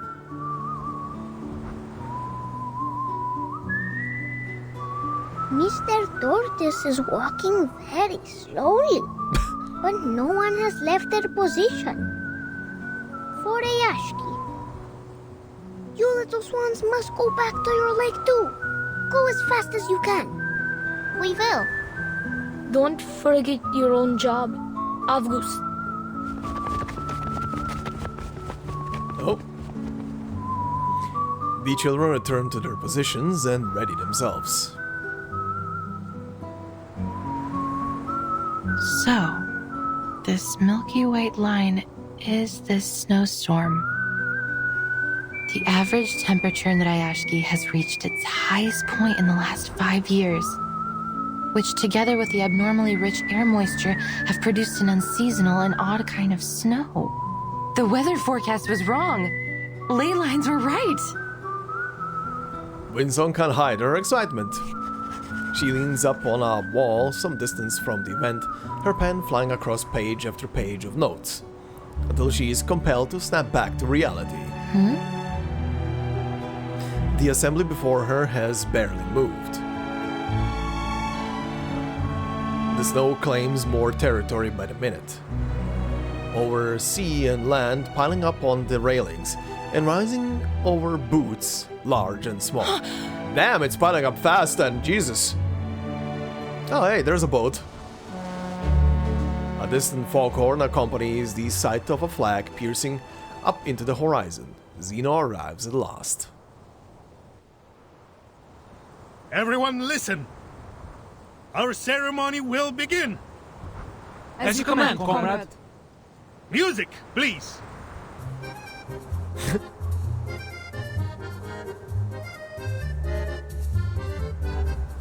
А пусть и вчерашний день оставь в прошлом, каждый шаг рисует новый день. Не смотри назад, не теней в дно, светлые небеса путешествуем. Cute. That's a nice little song. The steamship pulls into the rudimentary harbor, but no further movement follows. A porthole opens, but no voice comes out, no sound whatsoever beyond the lapping waves. Oh.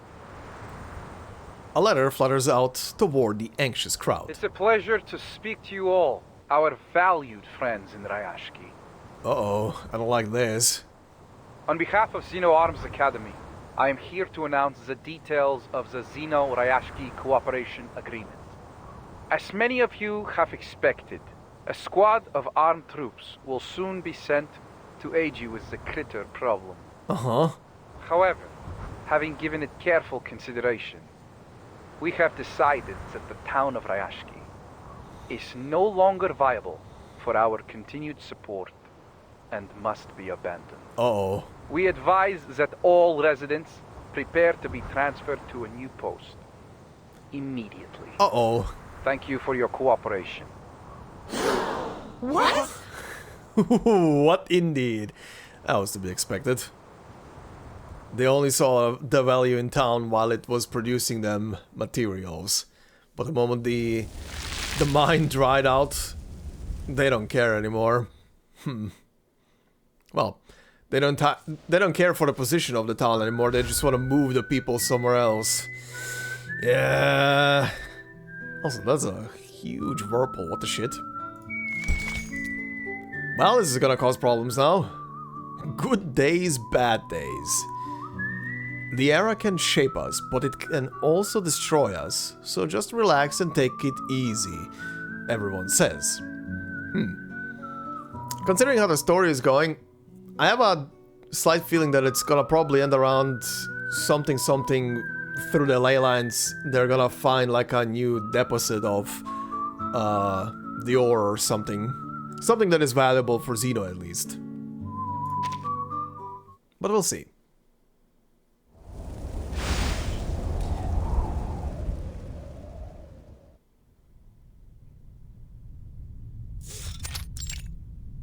Interesting posters. I don't see the point of your reluctance. What the shit are you now, Bertolt? Like the leader of the defense squad here, probably? The frowning master of ceremonies straightens the tortoise-patterned letter and then shoves it back into its envelope. The letter conveyed Zeno's decision clearly.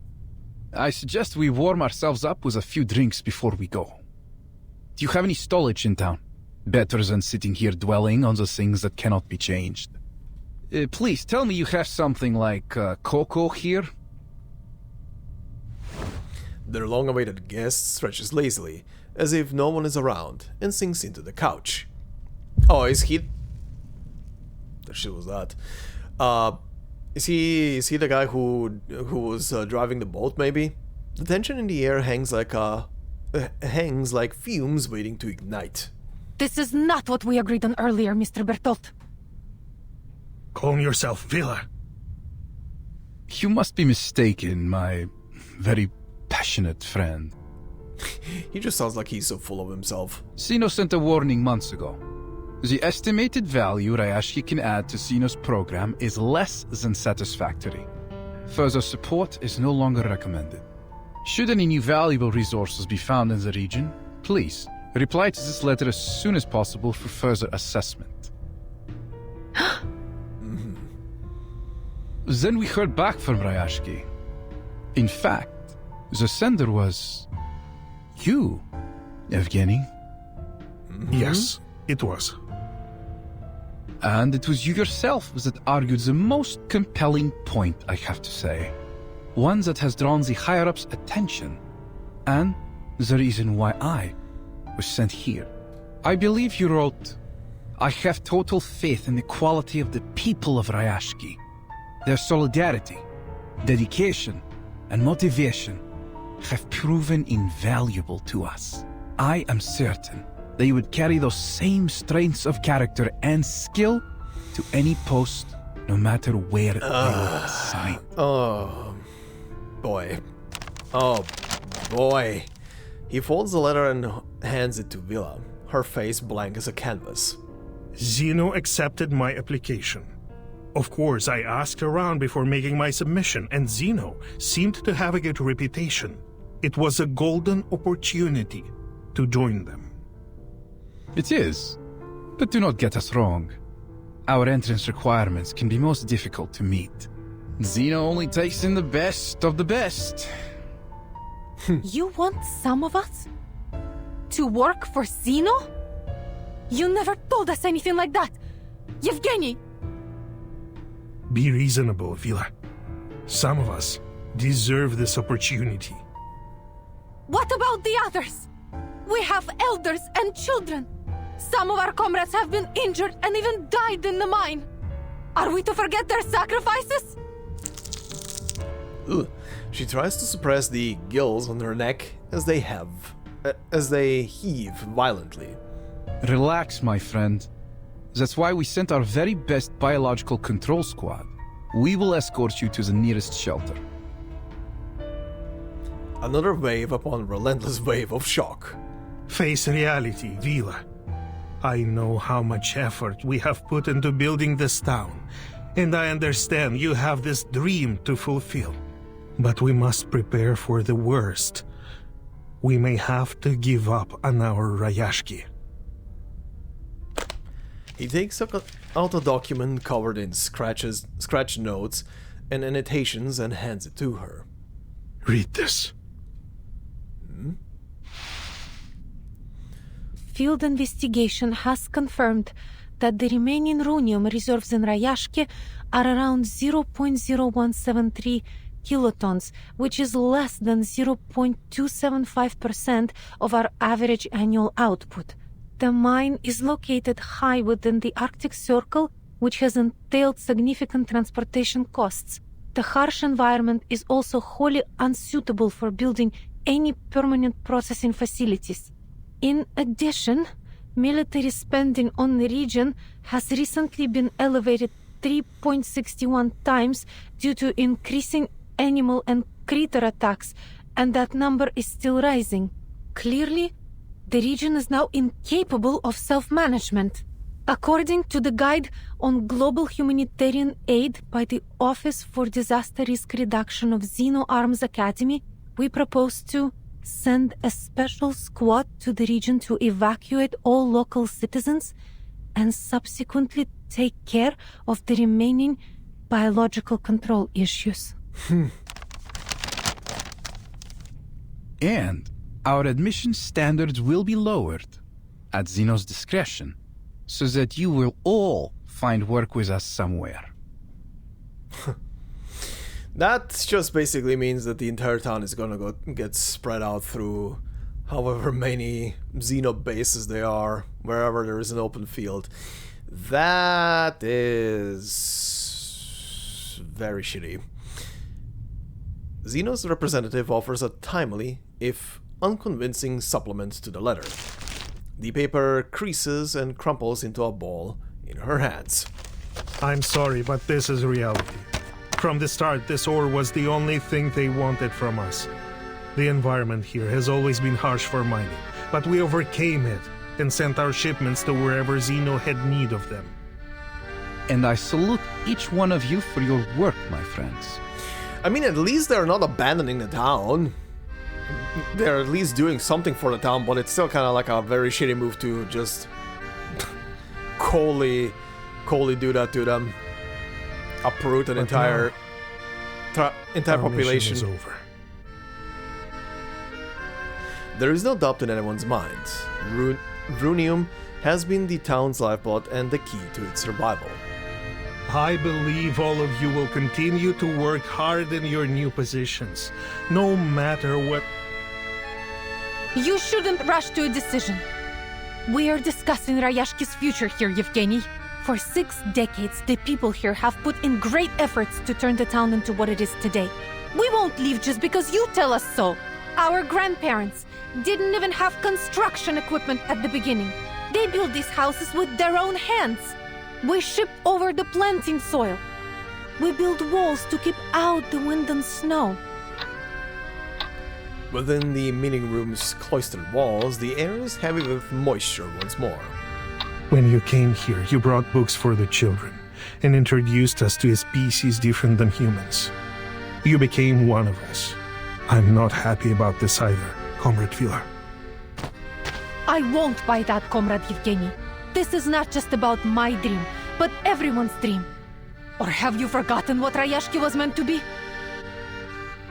A utopia built for and by everyone. The voice of a better future.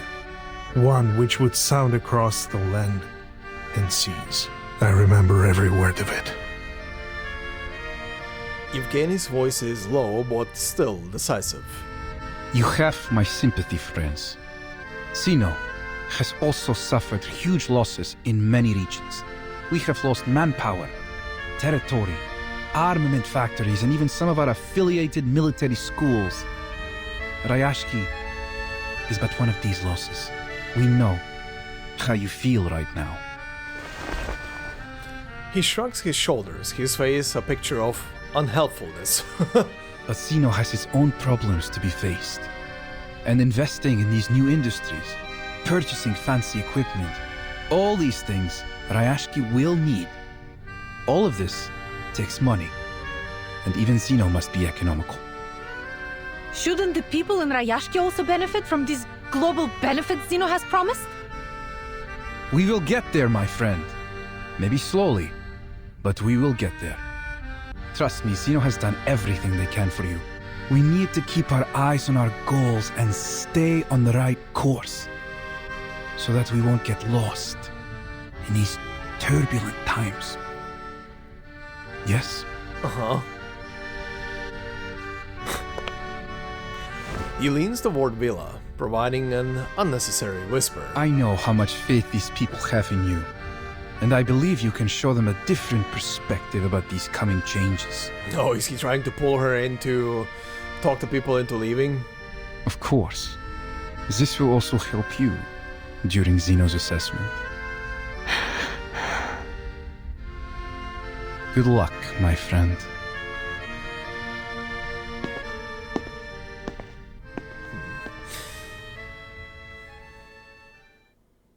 This is legitimately just a story of people with good intentions that are gonna go bad.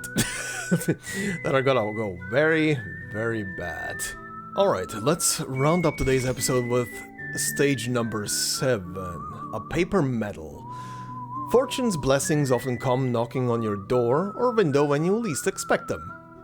Aha.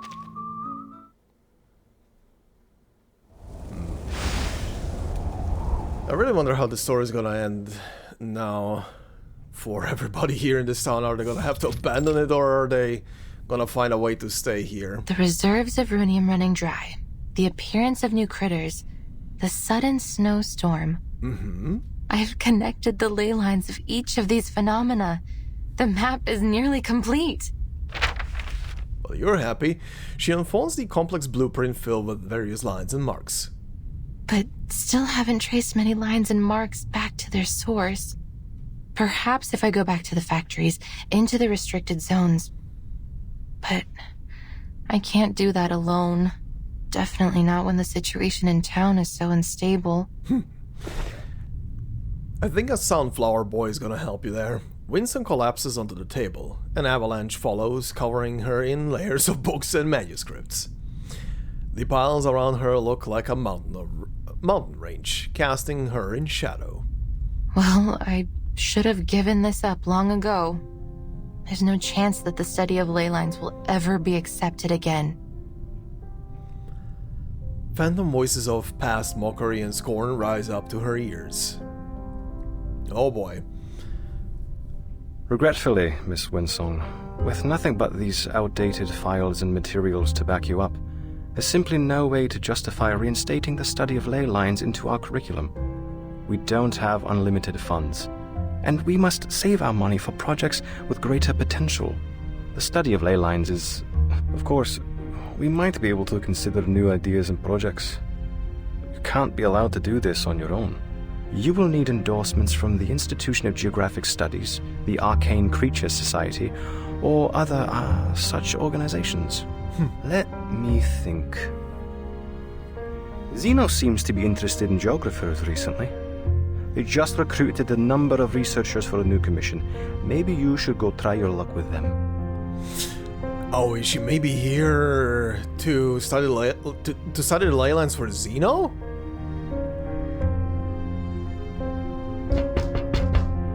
An echo of nursery rhyme rings out from beyond her self-made mountain range, but she is all but oblivious to it.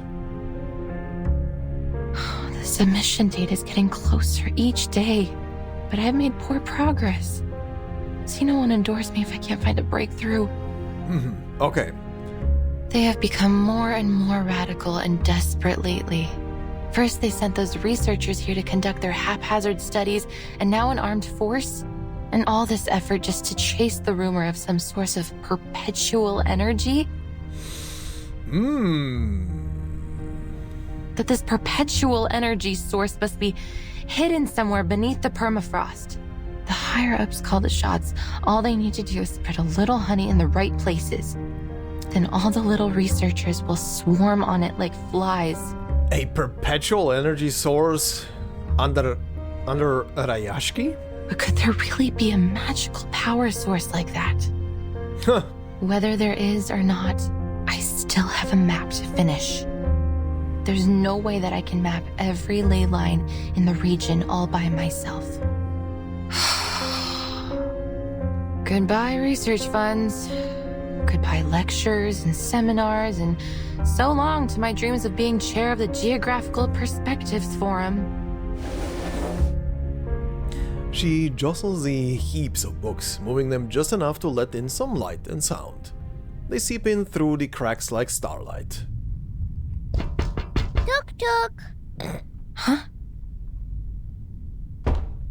It's a sunflower child. The door snaps shut. Windsong stands against it nervously. Instruments roll off the table, colliding with each other on the windowsill, the corners and under the bed, falling in a cacophonous disarray. What was that? The door is gently pushed open again, revealing the curious face of a sunflower peeking in through the crack. Miss Windsong, we've been waiting for you. This child.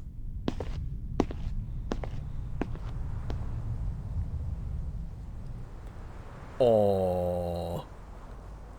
As far as medals go, the design is a little cruder than expected, and damp paper doesn't quite have the same gravitas as gold or silver.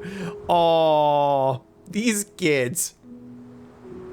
Still, Windsong has fantasized countless times about receiving such an accolade for her work, even a paper one. Aww. Miss Windsong, we prepared a special medal ceremony for you in Avgust. Please, come to our ceremony. Piotr! Come on, man. We just wanted to thank you for teaching us. There we go. Miss Vila was right. We shouldn't have been so quick to argue. We should have listened. So you should be given an award for being right. But our ceremony will not be as big as the ones on TV. Indeed, this is a very special and exclusive reward. Simple as it is, it comes with something no one else could. The innocence and laughter of children. Miss Windsong, will you accept this medal? For the first time in a long while, the study of ley lines basks in the glow of scholarly acclaim. The paper medal is cupped in her trembling hands. Oh, oh, these kids. I have no cup to put this medal in, so we can't toast with it in celebration. She sniffles. But now I know, no matter what, I won't be returning empty-handed. Thank you, kids. Do you mean... are you leaving us? But there is so much you still need to teach us. Rayashki embraces every guest, including you, Miss Windsong. Don't you like it here? The children are on the verge of tears. She is pulled in helplessly too. Aww. But those things I heard at the welcome ceremony. Won't we all be leaving soon? No, I don't believe it. That stranger was mean. He wasn't our friend. Damn, Avgust. This is our town. They can't speak for us. That's right.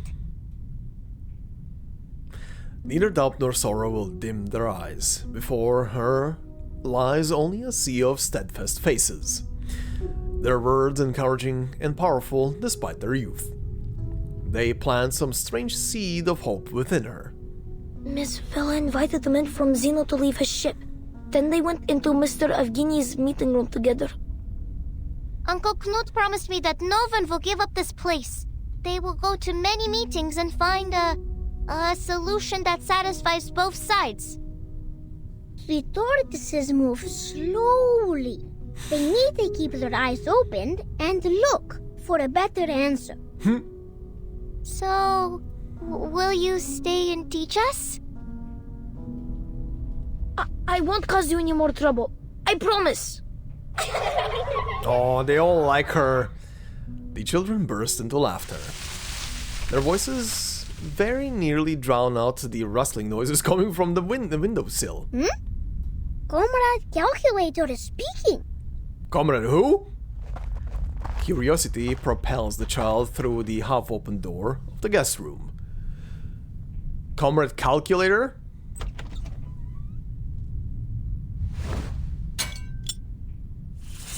Oh, this thing.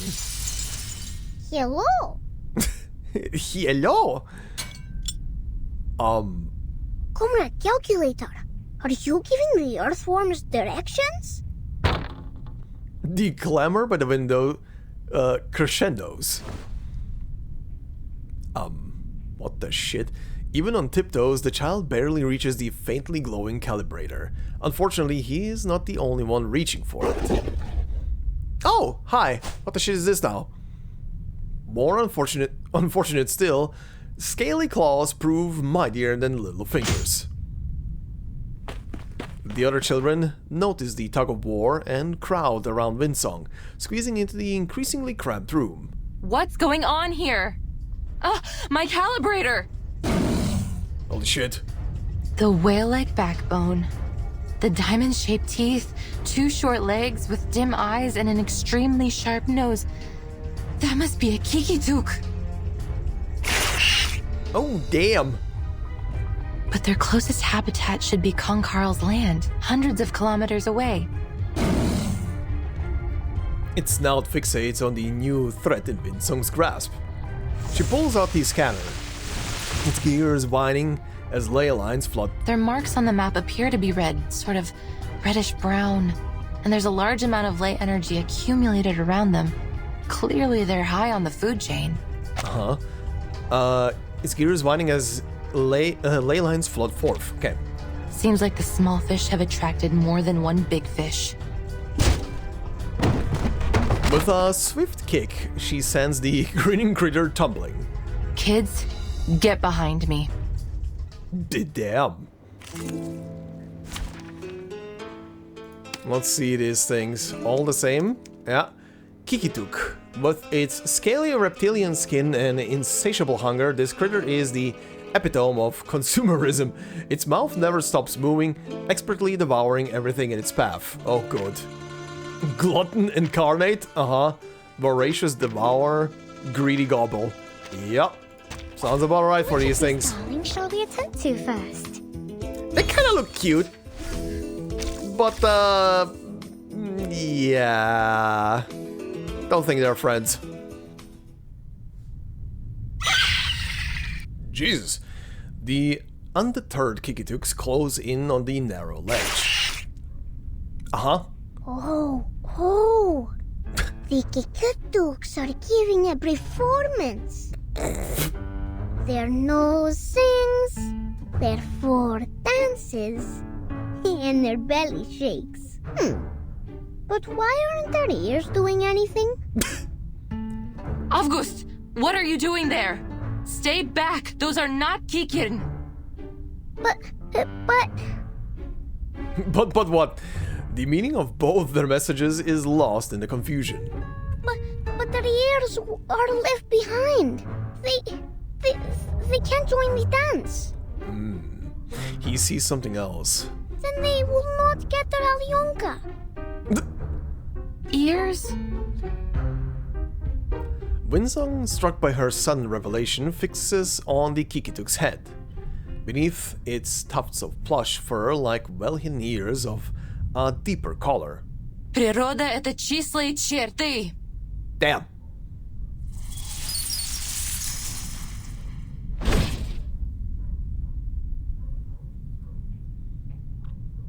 Just of note, if dogs are being heard right now in the background barking, that is not the game. That is outside. After a brief incantation, lines converge in a beam that hits precisely on its ear. The creature's cry pierces the air. So that seems to be their weak spot. Good job, little one. You're even more perceptive than I thought. Windsong pats Avgust's head. Next. She reveals a dark and dangerous smile. I did say that her smile feels a bit... dark. The Kikituks finally relinquish their ill-gotten gains, leaping down and away from the windowsill, leaving behind not wet fragments of the lay calibrator. Blin! This was one of the last working instruments I had! A sunflower gently pats against Windsong's shoulder. Don't be sad, Miss Windsong. If we plant them in the soil, many more will come out when spring comes. Avgust, I don't think instruments grow like plants. Thank you, Avgust. Miss Windsong, can I be a lay hunter too? If we were as good as you are, maybe we could have protected your machine. And maybe we could protect our town. Windsong turns her head, meeting many pairs of expectant eyes.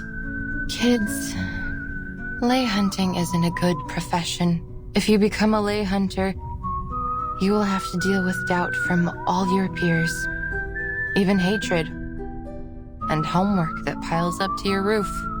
Miss Windsong, people in Rayashki are taught not to doubt or hate others. They would never hate you or us. Exactly. The children of Rayashki are in some ways so strange to her. Their courage and solidarity overcome her long-standing hesitation.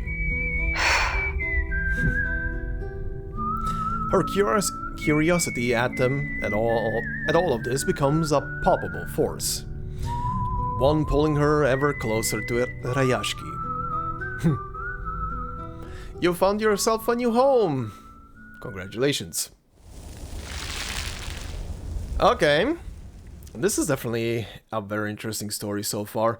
Avgust seems to have like a natural sort of ability to just probably observe the ley lines without even knowing that that is what he does? Probably? I don't know, that's how it feels at least. But yeah, very interesting. Interesting struggle as well.